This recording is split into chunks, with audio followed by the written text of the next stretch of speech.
안녕하세요. 만잡사입니다. 첫 번째로 들려드릴 이야기는 수학의 역사입니다. 역사에 대해 이야기할 때 한 주제를 가지고 이야기하는 게 듣기 좋은 것 같은데, 첫 번째 주제로는 페르마의 마지막 정리를 가지고 이야기를 풀어나갈까 합니다. 사실 페르마의 마지막 정리는 수학에 관심이 없는 많은 사람도 잘 알고 있는 정리이죠. 그러면 설명을 위해 잠깐 딱 2분만 머리 아픈 수학 얘기 하나만 정리하고 가봅시다.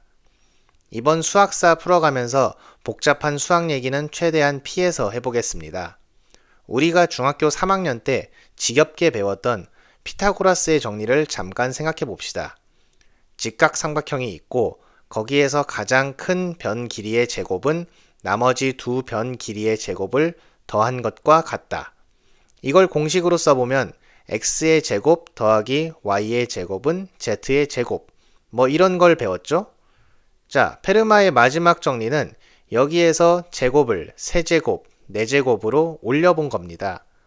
그러니까 x의 제곱 더하기 y의 제곱은 z의 제곱, 이거를 x의 세제곱 더하기 y의 세제곱은 z의 세제곱, 혹은 x의 네제곱 더하기 y의 네제곱은 z의 네제곱, 이런 식으로 제곱수를 쭉 올려본 거예요.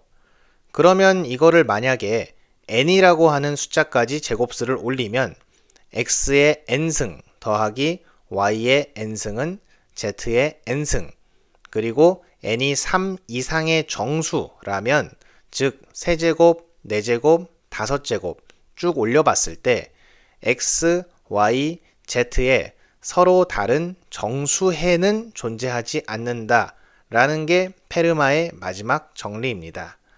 쉽게 말해서 예를 들어 x의 세제곱 더하기 y의 세제곱은 z의 세제곱, 이럴 때 x, y, z가 동시에 서로 다른 정수가 될 수는 없다 라는 겁니다. 분수, 무리수 등등 저 방정식을 만족시키는 해는 많은데 아무리 찾아봐도 동시에 정수로 만족시키는 애가 없다는 이야기죠. 그리고 이건 4제곱, 5제곱 쭉 올려봐도 마찬가지라는 겁니다. 자, 복잡한 수학 얘기는 이제 끝났고, 사실 써놓고 보면 중학교 1학년도 이해할 수 있는 이 간단한 정리가 350년 동안 풀리지를 않았어요. 그러면 일단 이 정리의 모태가 된, 그리고 수학의 시초라고 불리던 피타고라스의 이야기부터 해보도록 합시다.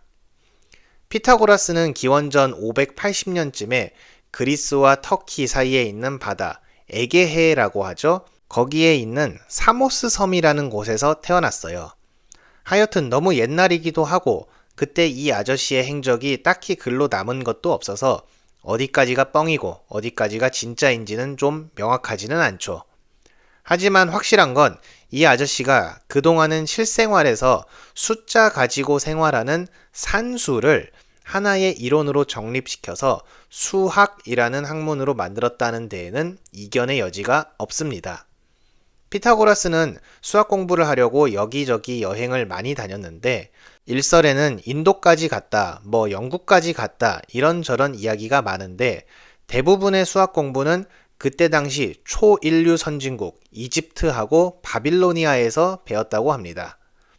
그래서 한 20년 여행 다니고 연구하고 하니까 이제 수학의 마스터가 돼서 자기 나와바리인 사모스 섬에 가서 젊은 제자들 양성을 좀 시키려고 했죠. 그런데 그때 사모스에는 폴리크라테스라는 독재자가 있었는데 이 양반이 자꾸 피타고라스를 자기 신하로 채용하려고 하는 겁니다. 그래서 피타고라스는 그렇게 일하고 싶지는 않아서 제안은 사양하고 대신 사모스 섬의 어디 구석에 있는 동굴에 숨어 살기 시작합니다. 근데 또 혼자 있기에는 좀 심심했는지 지나가던 소년 하나를 자기 제자로 꼬셔서 받아들입니다. 이 소년에 대해 크게 알려진 건 없는데 운동선수가 베스트 컨디션을 유지하려면 고기를 먹어야 된다는 주장을 처음 했다고 합니다. 하여튼 피타고라스가 강의를 하는데 그냥 잡아두기는 뭐하니까 하루 강의를 들을 때마다 소년에게 돈을 줬답니다. 그런데 시간이 갈수록 소년이 피타고라스 강의를 진짜로 좋아하더랍니다.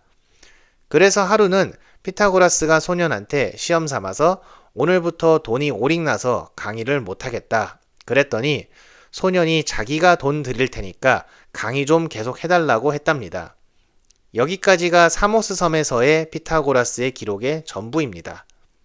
그리고 피타고라스도 그렇게 동굴 라이프를 지속할 수는 없으니까 자기 어머니하고 소년 제자를 데리고 지금의 이탈리아 쪽으로 갔습니다.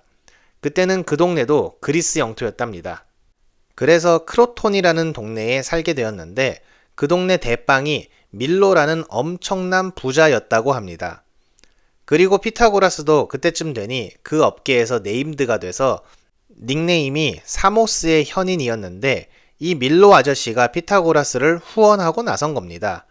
재단 하나 딱 차려줄 테니까 너 하고 싶은 대로 하슈 이렇게 된 거죠. 그래서 그때 피타고라스가 차린 게 그 유명한 피타고라스 학회입니다. 이 학회는 그때 당시 상당히 파격적이었는데 일단 남녀노소 가리지 않고 회원으로 받아줬고 일단 입회할 때는 전 재산을 다 기부하고 들어와야 됐는데 나갈 때는 그거에 2배를 줘서 보냈다고 합니다. 수익률이 장난이 아니죠.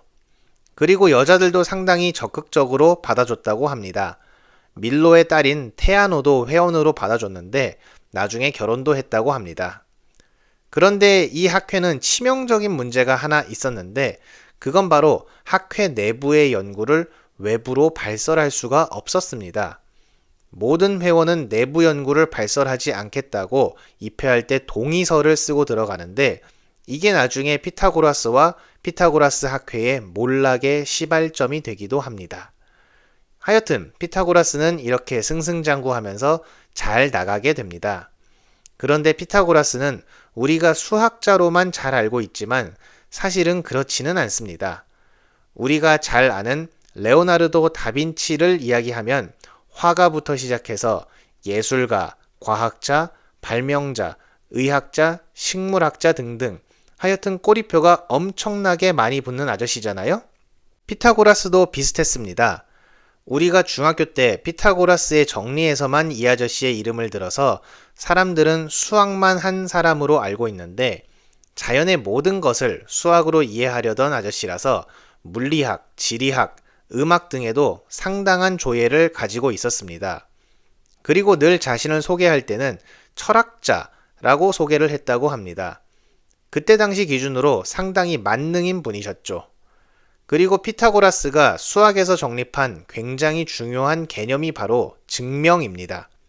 예를 들어서 고대 중국이나 바빌로니아 같은 곳에서도 우리가 중학교 때 쓰는 2차 방정식을 썼답니다. 그리고 x의 해를 구하는 근해 공식을 쓰면 정답이 나오는 건 알았는데 그런데 그때는 그렇게 하면 되는 건 알았는데 왜 그게 되는지 몰랐던 거죠. 경험상은 그런데 수학적 체계가 없으니까 몰랐던 거예요. 그러니까 결국 산수의 영역에서 남은 거죠. 하지만 피타고라스는 이런 경험들에 남아있는 산수를 엄밀한 증명을 통해서 정리로 만들어냅니다.